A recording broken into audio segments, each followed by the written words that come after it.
cannot believe that we are literally in season 5. Like, this shit is wild to me.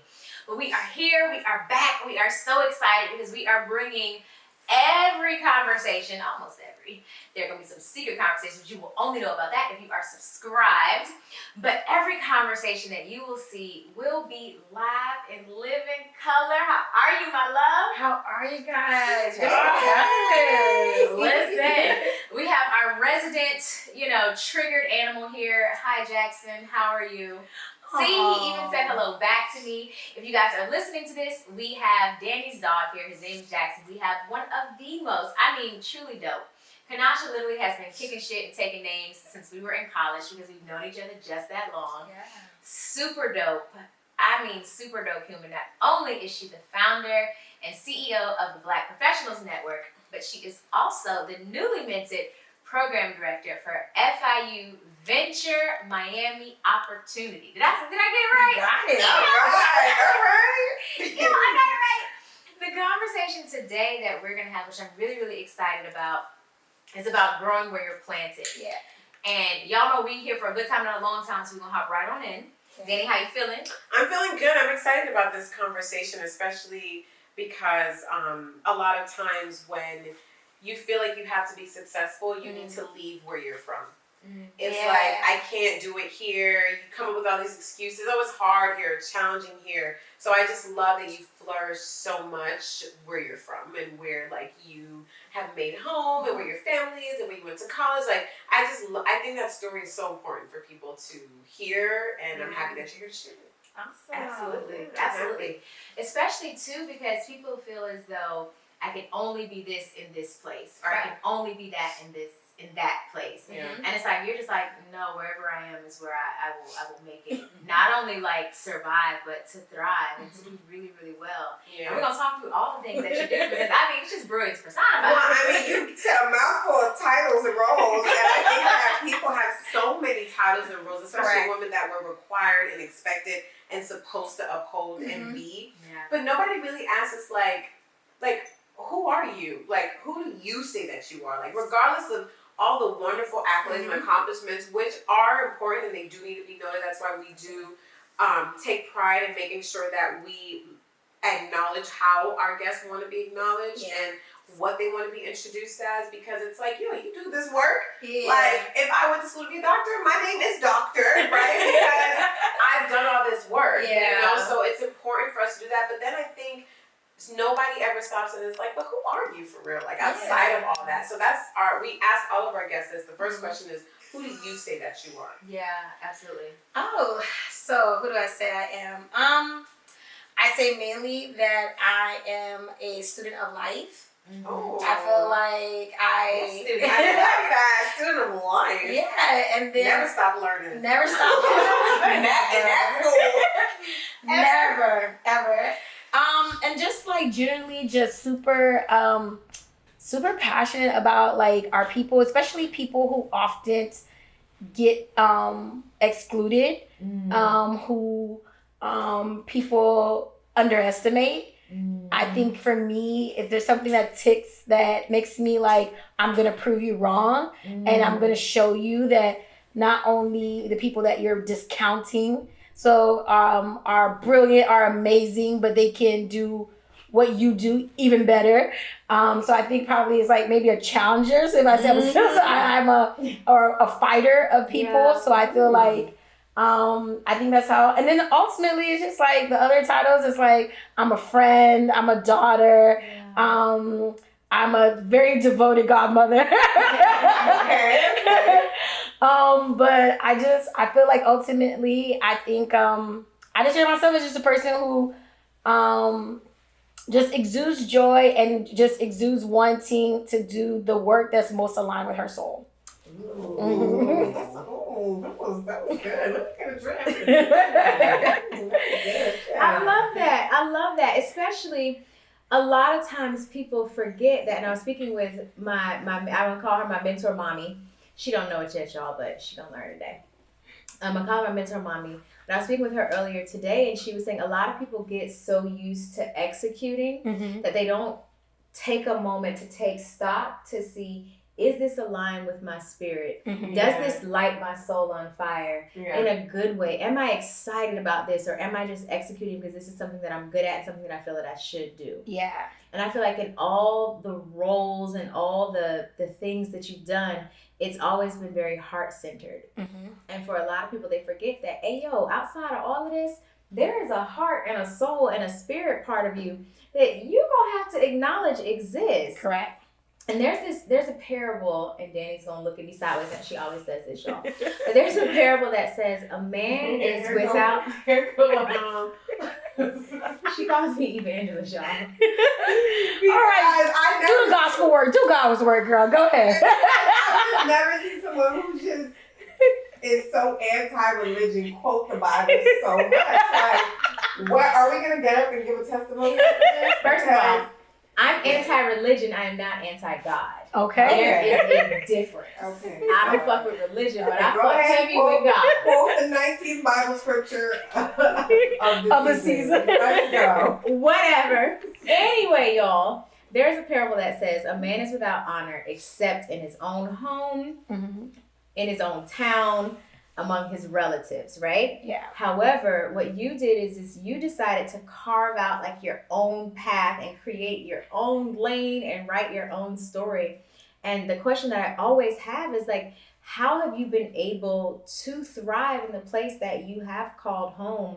And also too, in an environment that wasn't necessarily set up to support like what your needs were. Yeah. That's like, so interesting because I think even when you said earlier, you gotta take time to take stock of like the work and and I think for me, I think it goes back to most entrepreneurs when they think about like why they start a company. It's like they see a need, right? Yes. And so it's like they see a need in the market. And then they figure out like, okay, how can they tap into that need? Mm-hmm. And of course, at the time, I didn't know it from like a business perspective. I just looked at it as that, you know, we are in this, you know, startup community that is Miami, that has, you know, institutions that are less than 100 years old across the board. Yeah.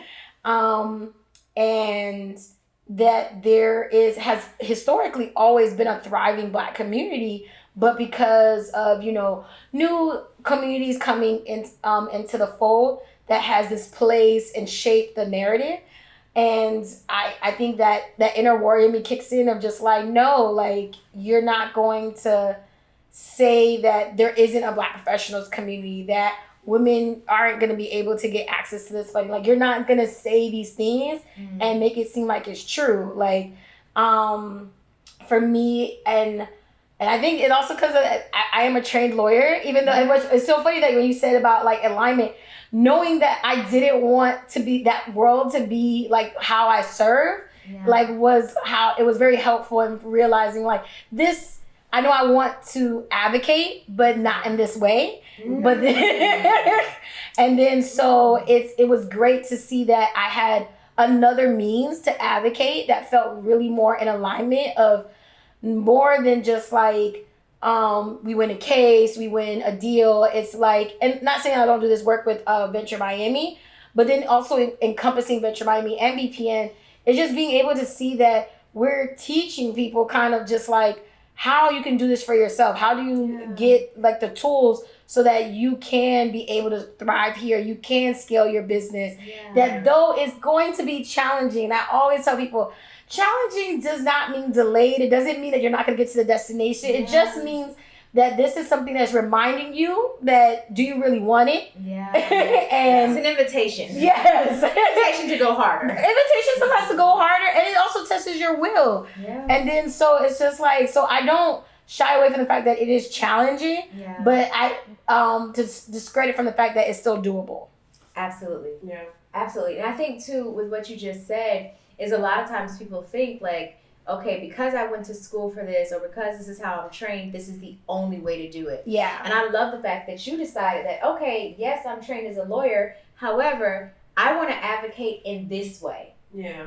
Like, not discounting the fact that, yes, I went to school, yes, I trained for this, yes, I studied for this, yes, I passed tests for this. And I feel like it's a waste of time, because sometimes when we realize that the path that we've taken is not how we want to get to our destination. Yeah. And to beat ourselves up like we made a mistake. Yeah. No, I definitely, we I do that never, a lot. no, 100%. Where we're just like, God, I just did all this and I don't even want to do that anymore. I want to do this other thing. And then you're just like, damn, did I waste all this time? But to be like, no, I have a certain skill set and knowledge and a network that I've gained from all this work I've done. How can I reimagine? How can I rework it to the path that I want to use to get there? And I think it As comes down to the opposed to power. just being like, oh, I fucked up. No. But I think also it comes down to the power of leverage. I 100% think Yes, leverage. No, but I do not discredit that me being a lawyer allowed me to get the market validation from people who didn't look like me support the work that I'm doing. Ooh. So it's like, because it allowed them to be like, it's like they see the JD, they see the Esquire. It's like it gives you even though it gives you an extra validation, a little umph that they'll be like, okay, let me take the meeting, let me hear it out, because it validated it in their mind. It validated something. So I don't actually say that for me it was like a waste. I looked at it that it served its purpose. Yeah, it's like it did allow me for me to open doors. It did allow for me to basically use it to help a bunch of other people, because I was able to get through the door because I had the certain credentials that, they felt like was, oh, okay, it's like, she got a little something. Yeah. Versus if I just came, it's like, oh, I want to help a bunch of Black people. They'll be like, that's cute. That's cute. Who doesn't? You talked about, as an entrepreneur, you kind of see the need in a space for something, like, oh, how can I fill that need? With Black Professionals Network, you created it to kind of connect people and provide solutions in business, equity, and access, right? I want you to just give us a little bit more of a deeper dive as to what was the main driver for that specifically. Yeah. Not just seeing a need and creating it, but why Black Professionals Network, and why was it so important for you to create a space specifically for Black professionals?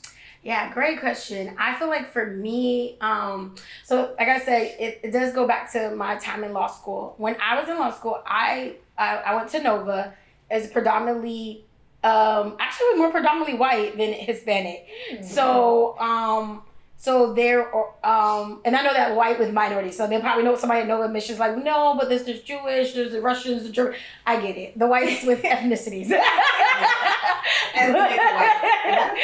I didn't know that was a thing. But yeah, they are. So because there's some that come from different countries, so I get it. I never heard of that. Thank you for I'm so educated. So because of that experience, seeing how quickly that they could make a phone call to get a job opportunity, to clerk for someone, to knowing for a fact that they could get a job at either their family's firm or this, like I looked at it as like, why can't our community have that too? Like we should. It's crazy. Like I think it's something that we said off camera about, like, a lot of times people feel like education wasn't, always valuable and important. And I remember writing an article about this. It's like the purpose of higher education for some, but not for all, I fundamentally believe should be treated like you are selecting a high-priced country club. And you are looking at it from a perspective of the people that you want to network with, the people that you want to build a relationship with, because they do carry with you in in the things that you're doing.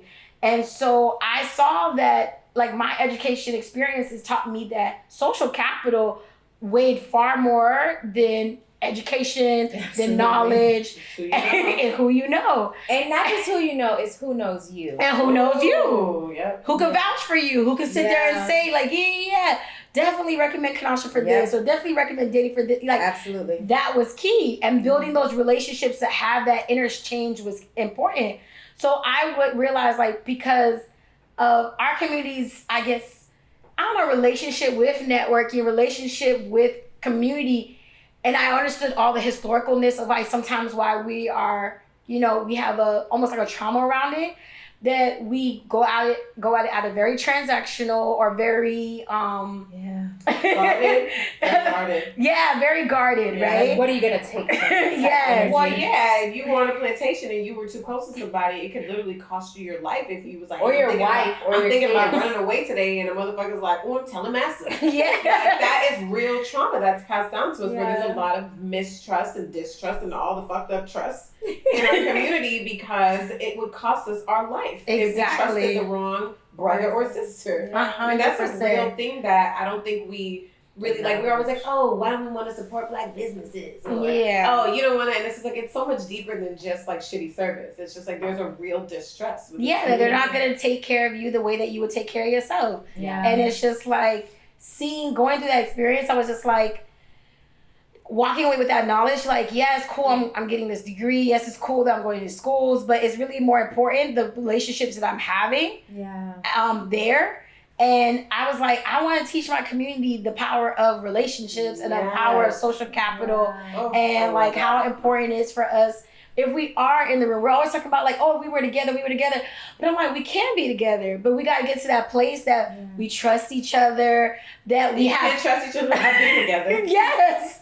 And then you got to be able to have like an exchange of value. Absolutely. And you have to have like value exchange. Yeah.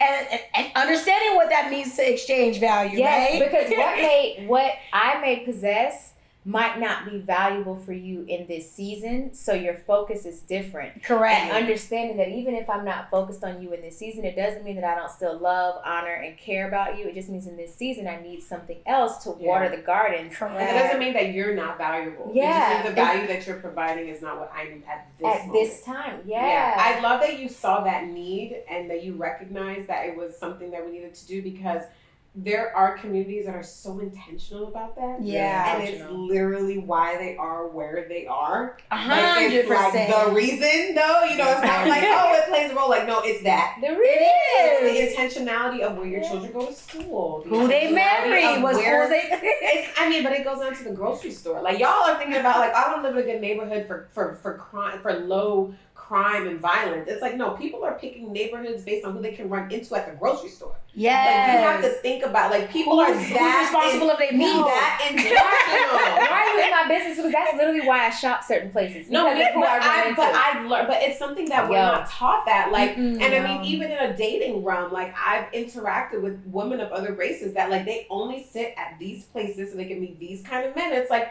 you're mad or you're complaining about not that you don't have this man and that man, but you're not where they're at. Exactly. It's the same thing for opportunities, for money, for everything. It's like teaching people how to be intentional about where they spend their time and energy in every way, not just with work, but like, where are you? It's like, oh, networking is cool, but like, how do you intentionally put yourself in spaces so you can meet the people that can change your life? I think that's amazing that that's what you're doing. Like, that's and I think with you saying that, it hit me about thinking of like, and this is what we were building within the org of.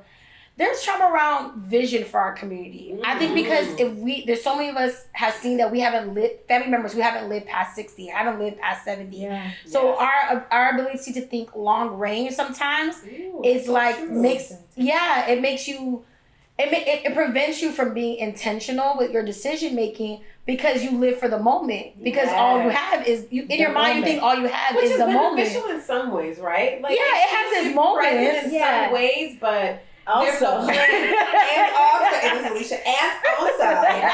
it prevents you from having a plan. Absolutely. Exactly, because you have to. Because I think people would go into all the decisions in their lives if they understood that it should be tied to a greater vision. Like even when I was so funny. I was with my trainer and he was telling me about how he wouldn't.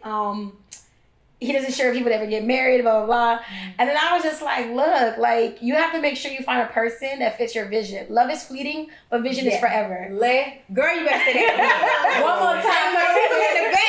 No, sis. One more time. No, but it's true. Like, love is fleeting, but vision is forever. And when you're thinking about your vision for your life and all the verticals that hit it, does that person align? Your vision for your life. Oh. And then you make different decisions based on that. What jobs you go after, what schools you put your kids into, who you choose to have friendships with. Yeah. It's like and then you realize you do have more ownership. because I know that we struggle with like, do we own things? And it's like, you have more ownership of your time, your health, your whole well-being when you're intentional and you're in line to that vision.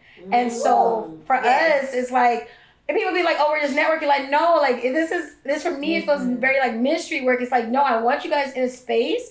And it's like understanding that you each all have a journey. And hopefully along this journey, there's people that we're going to connect you with that can help you if you have a vision for your life. And that's cool. Because that's the key word. Listen. Some people just show up and I'm just like, if you don't have a vision, you're going to feel like it's a waste to come. Because it is. You're going to feel inadequate. You're going to feel insecure. You're going to feel like you don't belong. And it's just like because you don't have a purpose. And you don't have a plan. You don't have a purpose or a plan. You don't even know what to look for. So now you're just walking around a bunch of rich people like, oh, what am I doing here? They're so successful. Why am I here? It's like, no, if you know, even if you're not on that level, if you know that's level you're trying to get to, and you know that you need to take steps A, B, and C, and they know how to take step C, you're going to feel very different when you walk into that room. Because it's like, you have something I need, and I can get out of you. Yes. So, hey, girl. Hey. Like, I can't afford to be shy when you have a key for me. I got to get that part. And also, too, that goes back to getting really clear about who you are. I'm telling you, if y'all remember nothing else that we ever say on this podcast, if you can figure out who you are and get clear on, hey, this is where I'm valuable. Get clear on who you are and understand this is where I'm valuable. You get clear on who you are by taking the time to be with you. I was telling a friend of mine the other day, I'm like, hey, this weekend, focus on you. You always have people crowding your space. There's always somebody in your space. There's always somebody doing something near you. Cut out distractions. How you get clear on who you are is to cut out distractions and then take inventory. When I was about to come to Miami to go to college, I was working 3 jobs at the time. And I worked for this company called RGIS or something. And we literally would count every product in stores. That is literally what we would do. We would go inside of stores. One of our stores was CVS Pharmacy. And oh my God. And we would all night long for 8 to 12 hours count every product in that store. But what we were doing is taking inventory of what we had so we knew how we would supply the needs to those who were coming. As people, we don't do that because we have to always have somebody in our space. We don't take time alone. Sit down with yourself and figure out. Especially women. Sit down with yourself long enough to figure out, what am I good at? Where do I thrive? Where are my areas of opportunity? What kind of pizza do I like? Listen, where do I like to go? But it's also simple. We're like, we'll be in these relationships with these men and we lose ourselves or women or whatever you like. Whatever you You're like. in these relationships where you lose your sense of self and you're just living in just kind of like in this mold of a person and in this like weird doll-like version of yourself that we like to get into in a relationship so that we can just like be happy or like we can just be accepted is a better word. And we don't even know what kind of, like seriously, you don't know pizza because you're like, what kind of pizza do you like, honey? What do you want to eat? Where do you want to go? What kind of movies do you want to watch? Like, it's so rare that women actually are like, no, I like this instead. Like, I don't want that. And when you get to know yourself, I think that and then it makes it so much easier to pair up because you can find your people. You can find your people. You can find your tribe. And that's the point because you're supposed to be able. Our motto for the organization is together each achieves more, which is an acronym. It says team. So it's just like you're supposed to find your team. Like you're supposed to figure out who is like you're supposed to be, and you have to know also the roles of that team, right? Yeah, ooh, that's a big one. That's a big one. So that you guys every Indian ain't the chief. Is that a racist thing? Oh, I don't know. Y'all let us know in the comments. So send us an email or something. I said it. I was like, hold on, wait. I don't know if that's politically correct. I don't know. Y'all know what I mean. But you know, everybody can't be the king. Everybody can't be the king. Cooks in the kitchen. There you go. Listen, because the soup gonna be spoiled. But this one over here that added some ginger and we just added some lime and some lemon.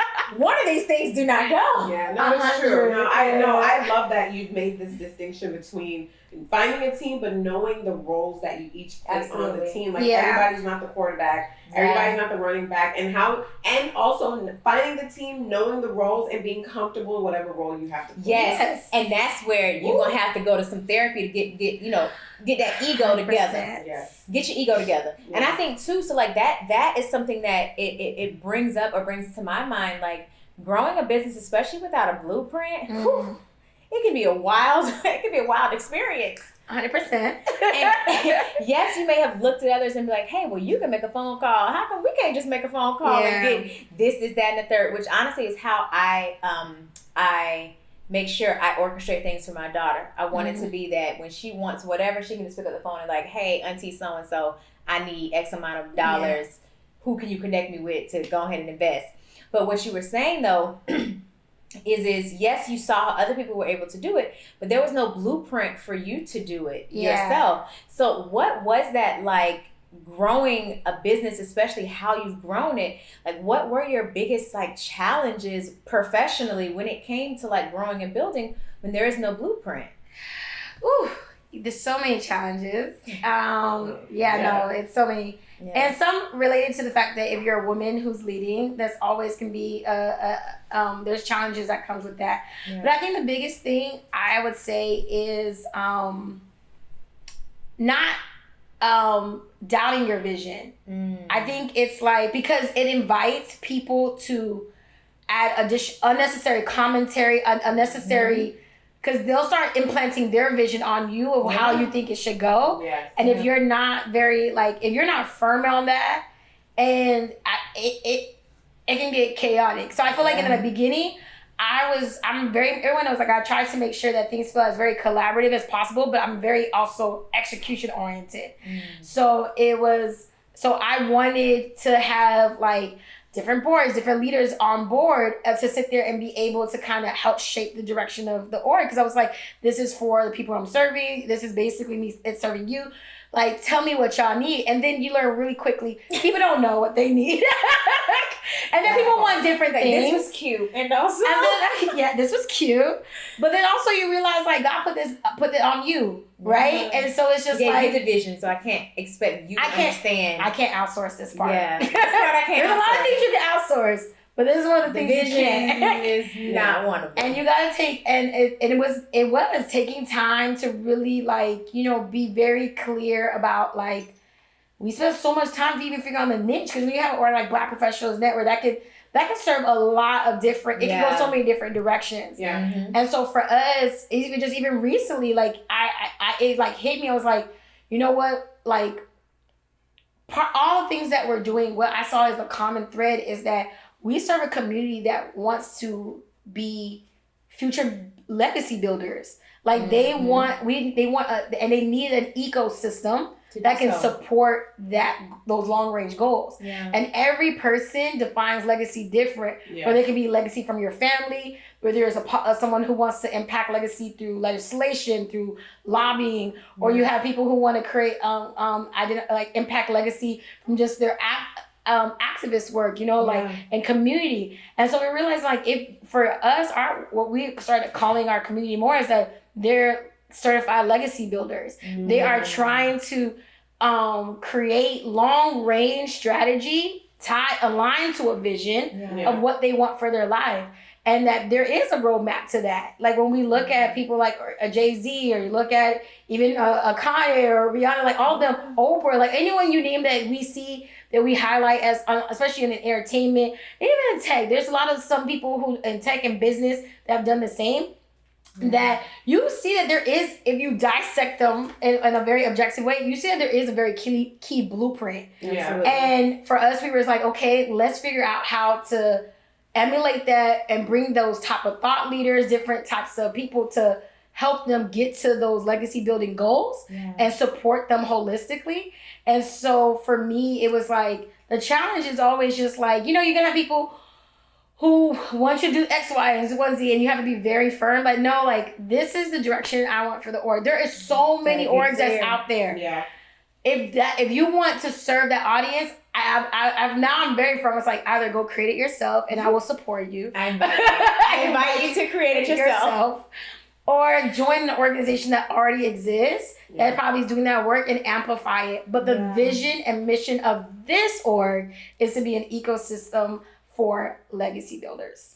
Ooh, I love that. I love that. And you asked more so on a professional front what the challenges are. Mm-hmm. Do you feel, or let me just say that. What have been your challenges on a personal front, right? Because a lot of times when we're looking, it's that same thing of like, you look at accolades, you look at accomplishments, and we forget to see the heart in the person and the woman. Yeah. And all the things that means. Yeah. And a lot of times when people are approaching you or they have an opinion about you, they just leave all that stuff out. It's just like, I don't know what it is. You're becoming an object. And for so many different reasons. Like, we think we're just objectified for physical reasons, but you're objectified for accomplishments, you're objectified for money. Like, people are going to put you in the box that's easiest to understand. It has nothing to do with you. It's just easy to be like, ooh, you, that.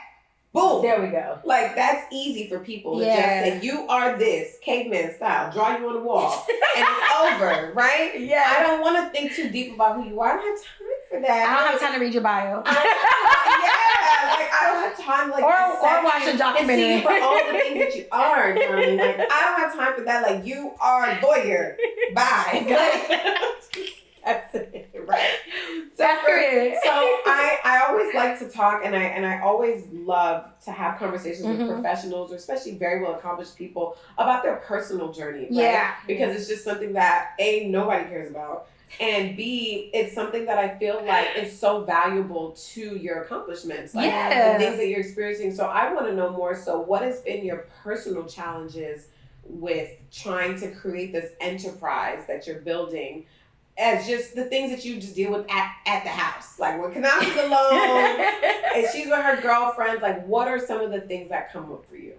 I would say, and it's actually even recent, I would say, there's a lot of personal, everybody tries to separate the personal and professional. Yes. And really, it's like so much of your inner child wounds, your trauma wounds show up in these spaces, no matter what. There are no blurred lines. And so for me, one of the things that I know I had to be very intentional about in my personal work was my relationships with trust.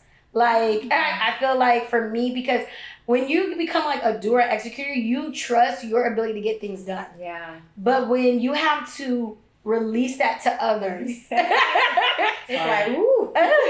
And then have to manage their inner child traumas and their wounds and their triggers. And while you want this just to get the thing accomplished, you're just like, oh, okay. Just do the word. Yeah, like, oh my God, I want to see you as a person, but this thing was due 2 days ago. I just don't understand. It's hard though. And I think we so much of the business structure and capitalist structure is based around slavery, where you're not seen as the human. person. Yeah. It's just about getting the work done. No matter what color you are. But that is literally that's what it is. That's why people have such an anti thing around labor. Yeah. And an anti thing around seeing people like having emotions at work. Yeah. Or like having like all these issues come up. Like you won't even give women maternity leave because like you don't you brought a whole human into the world. Yeah, and they don't even want to deal with all of this stuff. Nobody wants to deal with your shit. Like, you're here to work and make me money. All that other shit, take that to the house. Like, deal with that off the clock, you know? And I believe that it comes from a mentality of slavery. Like, I think it's about the 100%. And not seeing people as human, and people who are working just don't matter. Yeah, and that's why one of the things that I wanted to improve on, because I fundamentally disagree with this notion that Black women have to lead from this place of a masculine energy or from this place of like the capitalist energy. I feel like it's about being very clear, just setting boundaries. And I think a lot of times we think we're setting boundaries, but all we're doing is putting more defense walls. All we're doing all we're doing is using antagonizing language. And then we're not realizing that the reason we're not getting through people, that we're not creating like this harmony in this, is because we're coming in with our own defense mechanisms, our own guns blazing, thinking that it's supposed to resolve anything. And then, so for me, it's like I wanted to work through that, because I've had so many experience of being led by different women, Black women leaders that led from a place that I thought was very harmful. Yes. And I was like, Yes. and I was just like, you know what? I don't want that to be the thing. Like, I don't want that to be like The standard. the standard of how we say that we're doing community work, or we're saying that we're doing, we're saying that we're trying to accomplish a mission or a tribe this, and this is how we go about it. Yeah. And so for me, it was doing a lot of internal work, and still, you're always a work in progress. Yes. About like how to show up more like empathetic, how to diffuse myself so that I can hear from a person.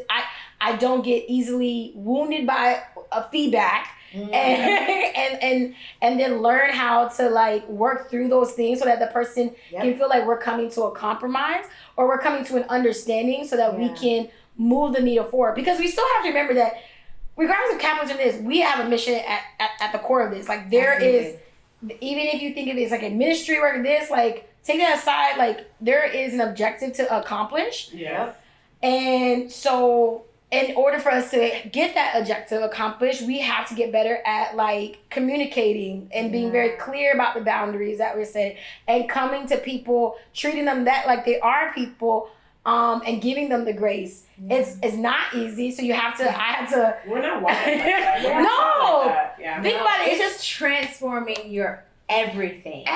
You have to remind yourself, like, one, the biggest thing was not to take things personal. People just like, we'll have challenging conversations and people be like, oh, you're just so cool. This is like, because it's not about me. Whatever they're doing right now is truly not about me. They got some narrative in their head.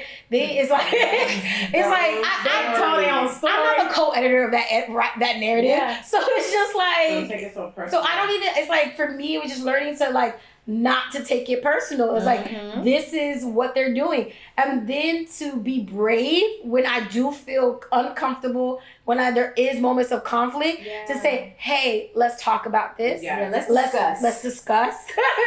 Because there is a level of courage that you have to do, because it's so easy to brush it under the rug, to be passive aggressive. Yes. That's so much easier. So much easier. Yeah. I love that you just said passive aggressive, because I don't think that people realize just how passive aggressive Black women can be. Oh. Like, I think a lot of times we put a lot of passive aggressiveness on white women, but Black women have adopted a great deal of passive aggressiveness. A great deal. Because it's like, I don't know how else to not cuss this bitch out right now. So I'm pretty sure she don't exist. I'm gonna get out a little bit. Yeah, So I'm gonna pretend she don't exist. I'm gonna sit there give a little side eye. I'm gonna sit there and be like, okay, sis. Nasty email. When she get in the room, like everybody feel the room get cold. Very passive aggressive as a community. Yeah. It's like, it just put into perspective, because like I don't really know too many women who aren't passive aggressive. Because you have to unlearn it. It's a natural defense mechanism to protect yourself. Thing. I think Yeah. we've like over time, because we're maybe a little less passive aggressive than the average white woman. Obviously, there are white women who aren't, but just in a community stereotypical way. Yeah. There is a stereotype of white women being passive aggressive and nice nasty, as we term it. But the fact, I think, because we don't feel like we're that passive aggressive, but we still are, and we're not. It's like, I don't think I've ever taken real accountability for that until this moment. And I'm just like, wow, I definitely can be. And then I know so many women who are extremely passive aggressive, Black women who are extremely passive aggressive, and you know what we call passive aggressive? Yeah. Shade. Yeah. And we clap at the shade. We be like, "Ooh, good shade. That's a good girl. That's a good read." It was like a little quick, like, oh, that's a little dig. It was a slice and dice. Right? And then you keep it moving. That is passive quick slice and aggressive. I dice. mean, wow, just had a what do I call it? An aha moment.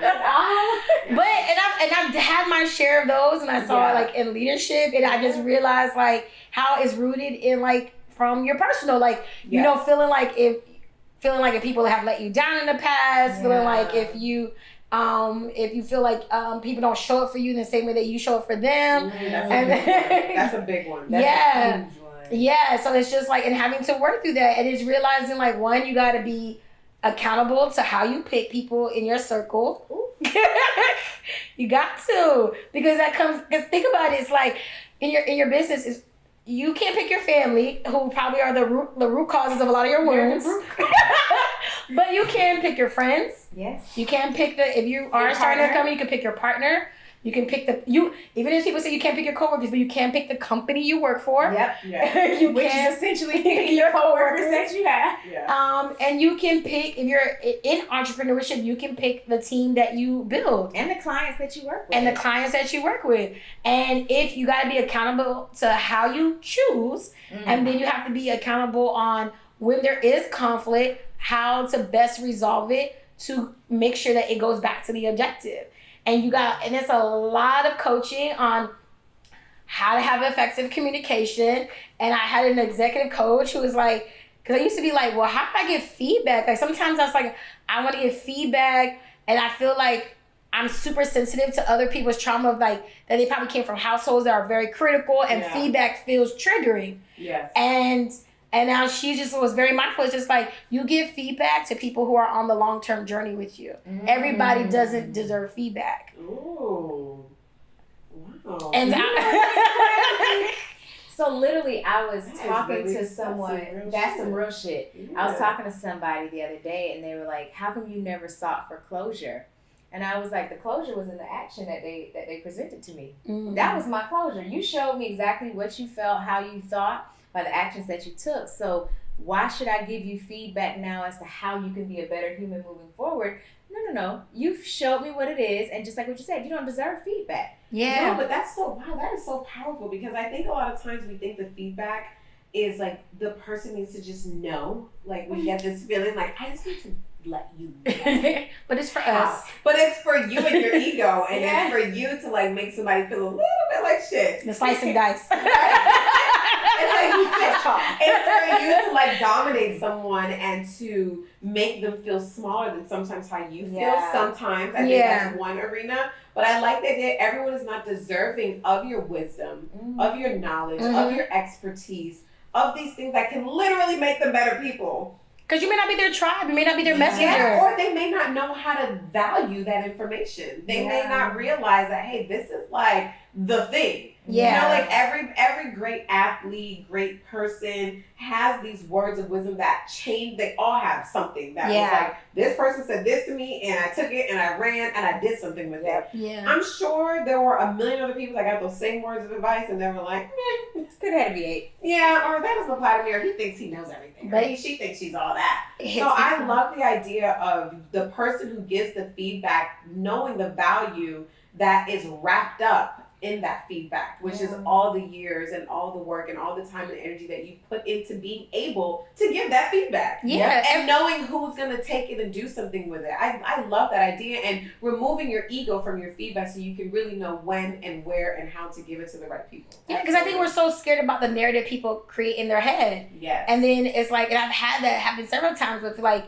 you have disgruntled people, volunteers or whatever not, and I'm just like, and I would get so, I feel so whiffed because you're like, feels like a character assassination. This is not who I, and it's like, it is not, I can't do nothing about this. it's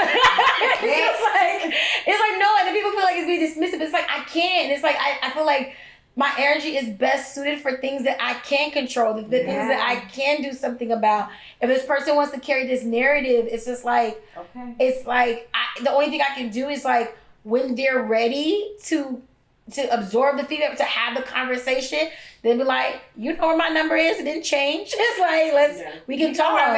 Yeah, so it's like we can talk then, but I think for me, it's like, it goes back to like, like not trying to take things personal. It's very Taurus of you.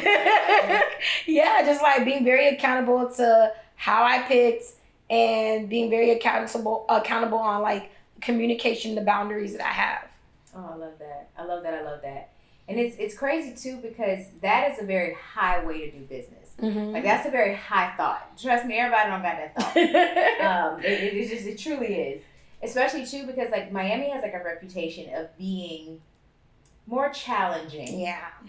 Especially if you are not of a certain ethnic group. Correct. And we especially let if you're people black. Thank you. I was just about to say it. Yeah, she was helping me out. Yeah. She was helping me out.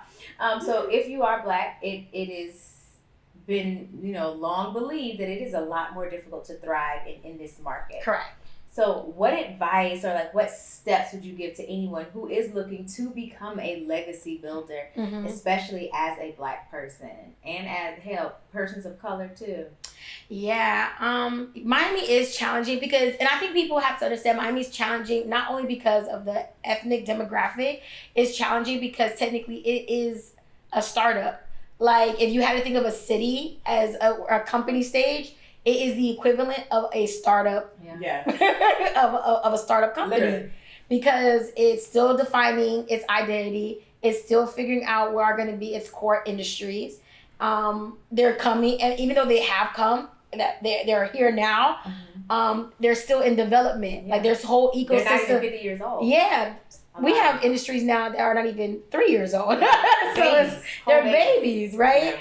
And so it's like there's so much that has to be built around that. So I always say it's like for the black professionals, I think that they have to see that from not necessarily a challenge, but opportunity. Because if you can see where something is going and can get ahead of it, and then identify where there is lanes that you can thrive in, then you can be the expert in that space. You can be the go-to in that space because there is not a lot of bodies in that space because Miami, in a sense, is a startup. I love that mentality too because it's like how many cities really are like that? Yeah, very few. Very few that you can even get in where you fit in. Like there's so many cities like New York, especially that's run by very old money.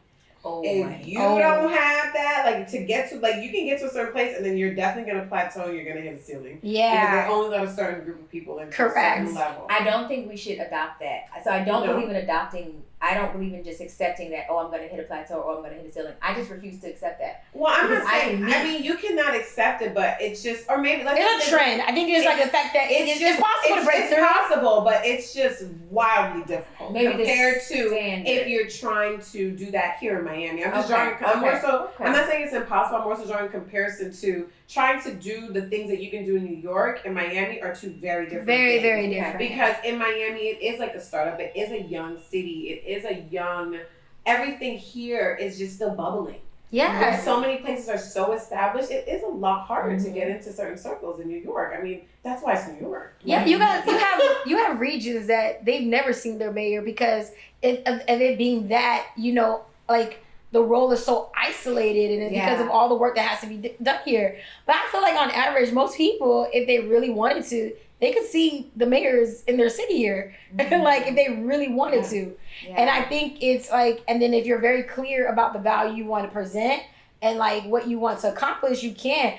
I think sometimes, we get so caught up of like what doesn't work, what is the hindrances, but that we don't see that there is opportunity. So much opportunity. Yeah, and that we just have to like jump ahead of that. And it is forming those great connections, those great relationships. And I'm not saying this to diminish the challenge of it all. It is hard. Yeah, but you got to focus somewhere else. Yeah. Focus somewhere else. Yes. Because you have to realize, like, at the end of the day, if you want to thrive, you're trying to be this legacy builder. You got to look at it like, you got to reduce how much you get in your feelings about being in the city. Because a lot of it will touch your feelings. But you just have to see kind of like where you fit in. And it's like I've seen so many people come here and like within weeks like become the next like the thing, and that's why I'm like we could have done that too, but it's just because it's like we get I always feel like we get the gripes. Like I'll be in meetings like especially with locals that be like the gripes, and I'm like. The people over there is not. You think that they care about the fact that 2 years ago this street was named this and now it's not. And it's small. What? Think big. Yes,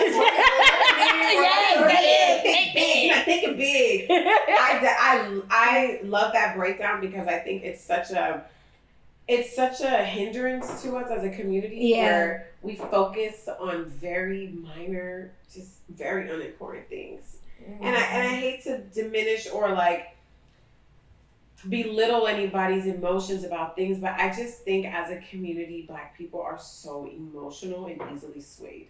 Like with every event that happens, with every racist this, and we're always just there to give our energy. And if you understand, and if you can get to a space where you understand that there are people and organizations and entities that feed on that energy, and that feeding on your energy is what makes them who they are, you'll be a lot more intentional about where you're putting your energy. Yes, does it suck that this racist shit happened? Yeah. Do you need to post about it? But you would mobilize and strategize in a different way that results in an outcome. As opposed to just being I'm mad. mad. That we're venting. And that's it though. Yeah. You vented, you posted it on Instagram, which apparently is the new picket.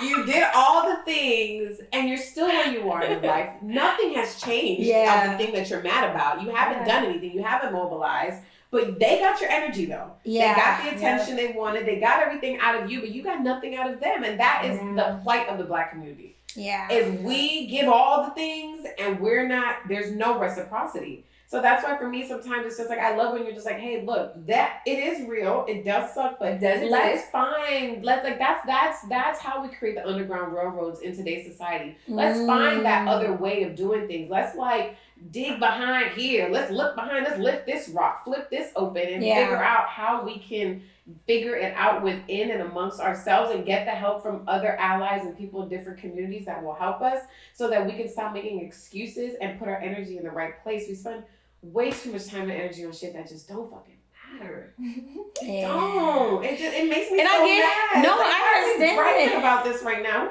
cares? Nobody.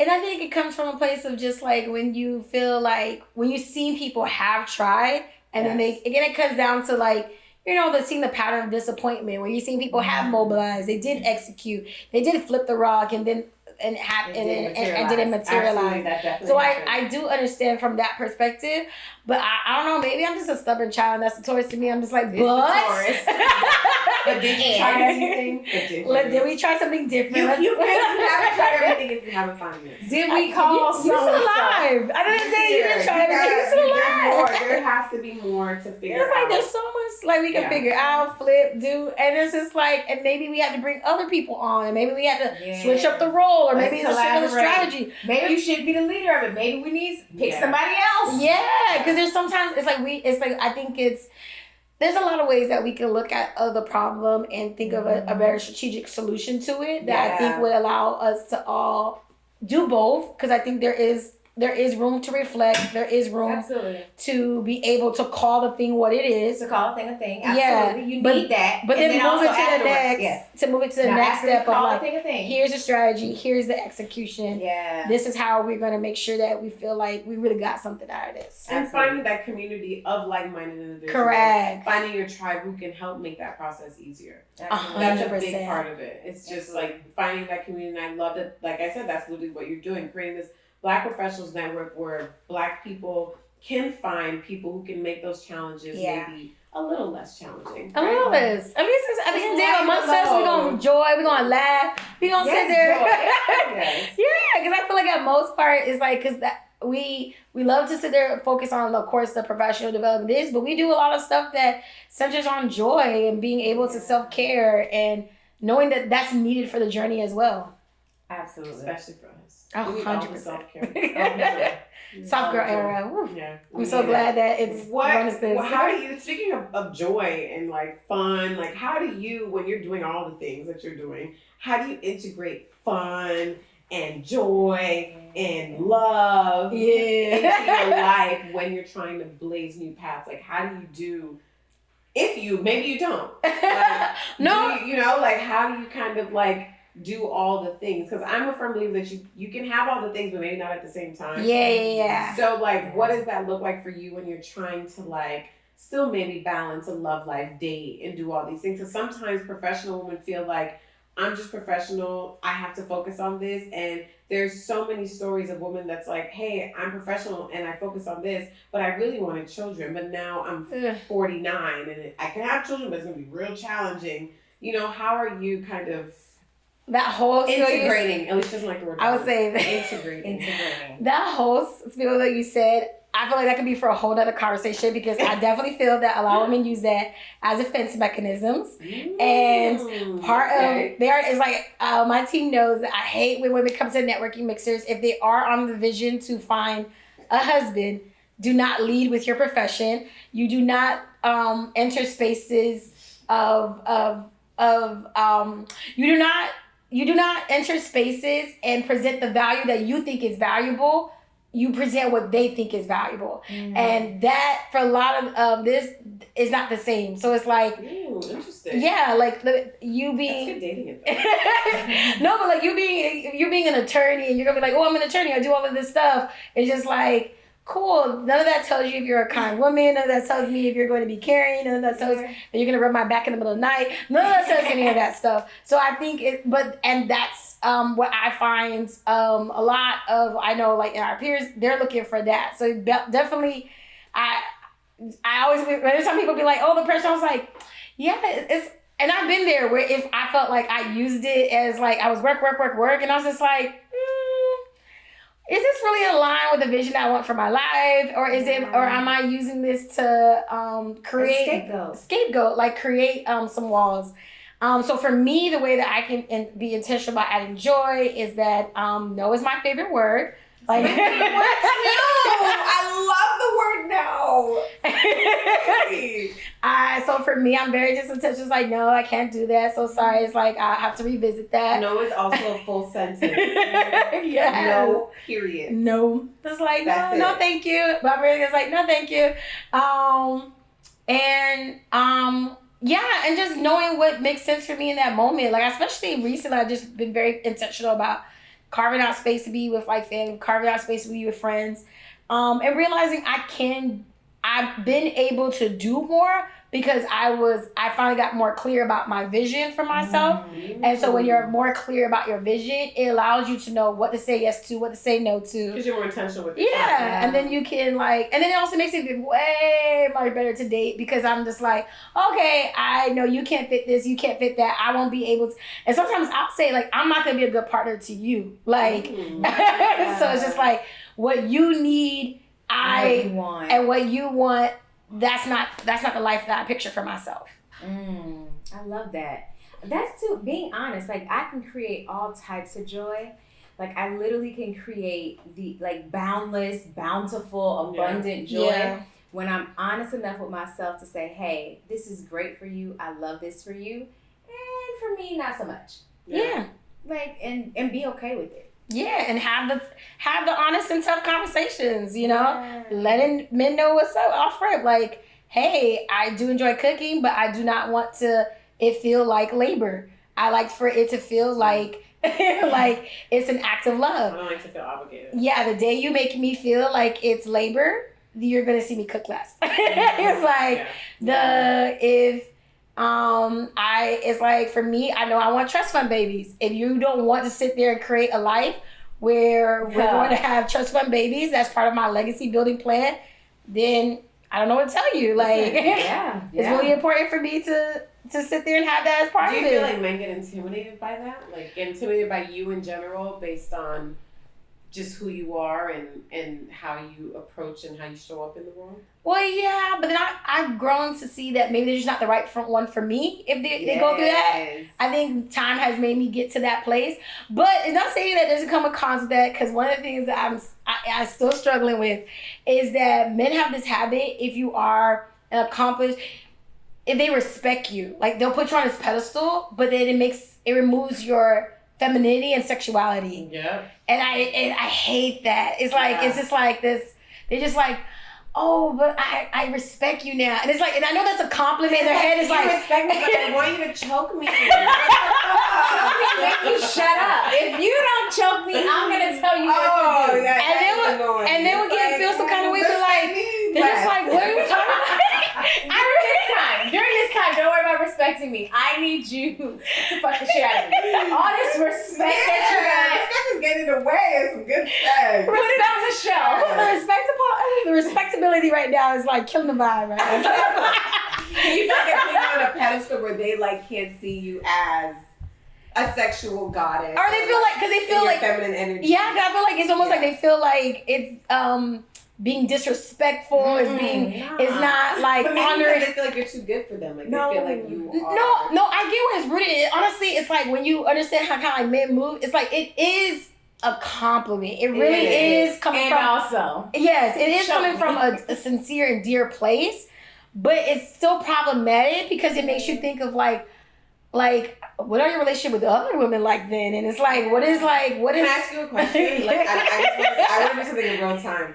What do you do when you find when a man does that to you? When you're interested in him, like you're interested in him, he's interested in you, but he's like holding you up to like. I'm not gonna lie, I'm still tweaking the formula with that because I know like initially it was like I don't know if it's like an ego thing or for me to be like, well, I'm going to kick the pedestal. Like, I'm gonna do things. That pedestal is gonna tumble, and no more pedestal. And you are going to see me as a full In my flawed raw. person. Yeah. But it's like pros and cons with that. So it's always. But I'm starting to get more closer to the belief that there's not anything really that you can do in that space. You just gotta find a person who understands that. Yeah. And there are men who get it. Like there are men who like know that like you like who can respect you and lust you and love you. Yes. Respect, lust, and love. All the things. That's all the things. All at the same time. Yeah. No, I was gonna say that. I was gonna say kick the pedestal. That's always been my approach. This violent. You wonder where Izzy gets it from? No, because I think it's something that a lot of times when women are put on pedestals, especially, and we're like, I mean, there was a point in history, y'all, where women wore chastity belts. Yeah. Like we were so pure and so on a pedestal that they literally clank our pussy. So for me, I feel like there is like a revolution that has to happen within each woman to kind of shed that and show you. And I think the main thing is just finding someone who sees you. Yeah. I want you to see me on a pedestal because I need to be on a pedestal so you can cherish me. But I also need you to see me as like your best friend. A full woman. As like, it has to be all the as your things. Lover who wants to be loved in ways and that chose. I enjoy. And Yes. chose. In all the ways. Yes, though.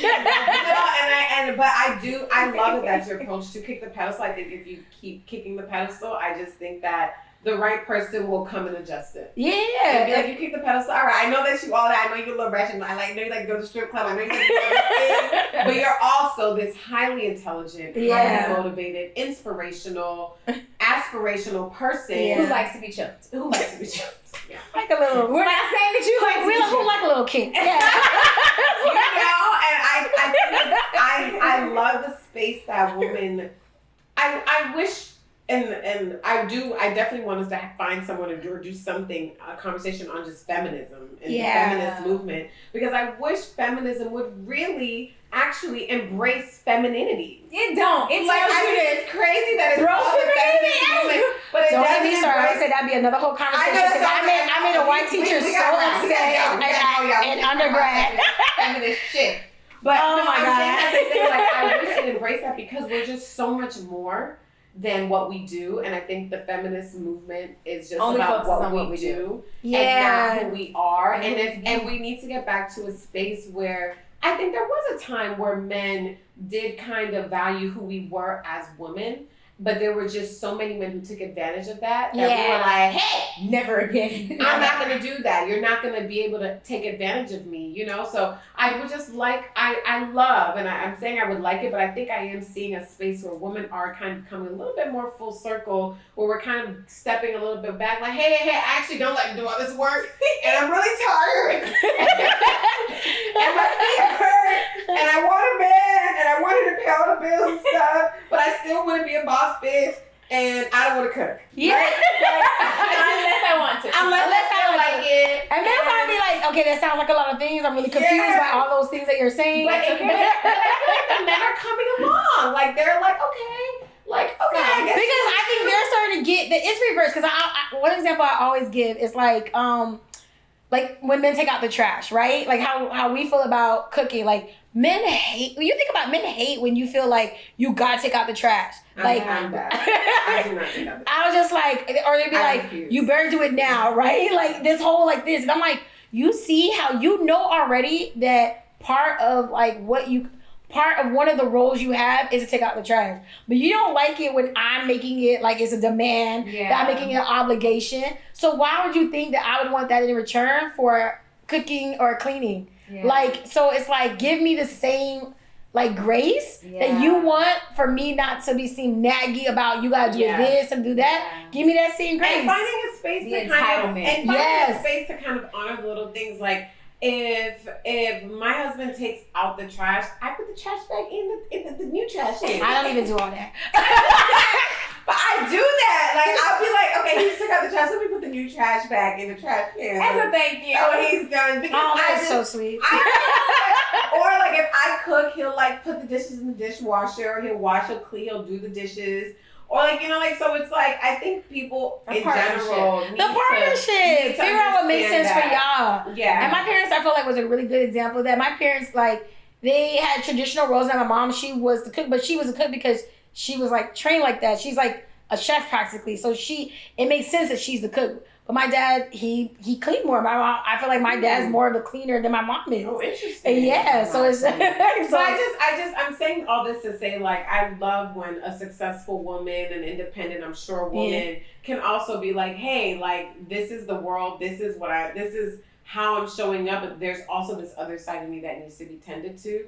And I don't think sometimes that is a conversation enough. It's just like about the what you did. My identity in this. And it's frustrating because then dudes will then other you, and it's not nice when they do that. No. Or they make you in any way. Yeah, because it's like, oh no, but you're this, and I'm like, oh, but I gotta. And I was like, oh, okay. But sometimes it works out because I'm like, I don't want you in the first place, so cool. Great. Well, I hope your story comes full circle, and I hope you find your lifelong partner in Miami as well. I hope so. Right? And I hope he's from Miami. I hope he's in Miami so everything could just be about you growing where you're planted. Because I think that's just an inspirational story again, and just reminding people that you don't have to leave your city, your town, your country, your planet. You can stay right here and you can make something of yourself, because remember, wherever you go, there you are. Yeah. You can't always feel like, oh, I gotta leave this, because sometimes you're running from yourself. Yeah. And you're not taking accountability for the roles that you're playing and maybe not accomplishing those things. So I love stories like yours where it's like, hey, I'm from here, I do this, and I'm flourishing right where I'm at. Yeah. And I'm figuring it out as I go along in this environment. Like, it's possible. You don't always have to leave. Sometimes you do have to leave your environment if it's toxic, if it's unhealthy. But there's better opportunities, because now we're in Chicago and LA. The organization expanded. Oh, look we're at not that. Yes, I did see that. we're That you expanded. Yeah. You can grow where you planted and then Flourish. expand. And expand. All over. I love that. Yeah. I love that. So then where can we stay connected? What is coming up? Like, I want to know all the things. So stay connected. They can follow Black Professionals Network on Instagram. They can follow myself. It's Kenasha. Very easy. For the folks. Kenasha, Kenasha. Very easy. That my name is my handle everywhere. So that was great. Black Professionals Network on Instagram, LinkedIn, Facebook. And it's just Black Professionals on TikTok. And we're trying to get a little TikTok see. And upcoming up, we have our conference. Yes. Super excited. Did you speak at one of their conferences? Last year. Yeah, see? So we're gonna sit there and try to sit down. We can bring the triggered as fuck podcast crew. You said trigger AF for AF, for the corporate folks. For the corporate folks. So that's coming up November 9th to the 13th. So we're kicking off with the opening. Is that here in Miami? Yes. Awesome. And Broward. So we have the opening reception will be in Miami, Miami Gardens. The conference will be at Seminole Hard Rock Hotel. And we're doing a movie screening with Black Panther because that opens out that weekend. Yes. Nice. And a business and opportunity forum for like to figure out different verticals in business, from multifamily to consumer product goods to electrical vehicles. So there's a lot of some emerging things, and then closing it out with a yacht party. Yes, y'all. Oh, Yeah. yes, y'all, Barney. Because we expanded to different cities, so we want people to like get that welcome to Miami vibe. Yes, So and it's not Miami unless you're on the yacht. It's just a perfect welcome. it's a perfect, yes. Okay, Love perfect. it. And where can we stay connected with you, man? Listen, I say it all the time, all over Beyonce's internet at Alicia Reese. Who gave Beyonce the internet? Listen, because I Who decided, gave because I love Beyonce her, the and internet? that's just what it is. It's her internet. Okay? So all over Beyonce's internet at Alicia Reese, spelled ALECHIA, last name Reese, REESE. Make sure you guys are subscribed and connected to us. Make sure you go to triggeredafevents.com so you can know about all the upcoming events that we have. And also, Danny, where can we stay connected with you? For Triggered, you can also go to triggeredafpodcast.com to like subscribe to our newsletter, to watch some of the episodes and snippets and clippets and all the things. And then you can follow us on Instagram at triggeredafpc. Same thing on Instagram as triggeredafpodcast. You can stay connected with me at the Danny Bordeaux. Everywhere on Facebook is Danny Bordeaux. What else we got? How you spell it? We got? Bordeaux is BOURDEAU. Ooh. And New last name. And of course you can go to DannyFosterCoaching.com still for now until I update that and get all the things together. Ciao. But we are so happy that you were able to have this conversation with us, Kenasha. Thank you so happy much. for coming. We've known you for the better part of a decade at this point. Literally. And just watching you grow and flourish and do all the things has been so inspirational. And I was just really happy to have you because it's just dope to see people that you know really doing it. Like, I think it's interesting in one space to watch people on Instagram or Facebook and it's like those people over there. Yeah. But it's like, no, there's actually people over here that I know that's like doing amazing things. Yeah. So I'm really proud of you and I'm really Thank happy you. for you. And I really want you to keep pushing and creating a space for people who look like us to thrive. It's just so important for us to be very intentional. I think other communities can kind of just like flutter and float. And do the We thing. don't have that leeway. Yeah. We don't have that leniency, and I think the more we can get intentional and real and just very like Deliberate. Yeah, and everything that we're doing, I think that's where we'll move the needle, and that's what you're doing. You're literally you talking about your legacy builders, like that's what you are. So thank you so much for doing all these things. Thank you guys for tuning in and watching. Follow us and watch on YouTube. We are casted where all the podcasts are: Spotify, Apple. Share with your mama, share with your sister, share with your enemy, all the things. Thank you so much for watching. Bye.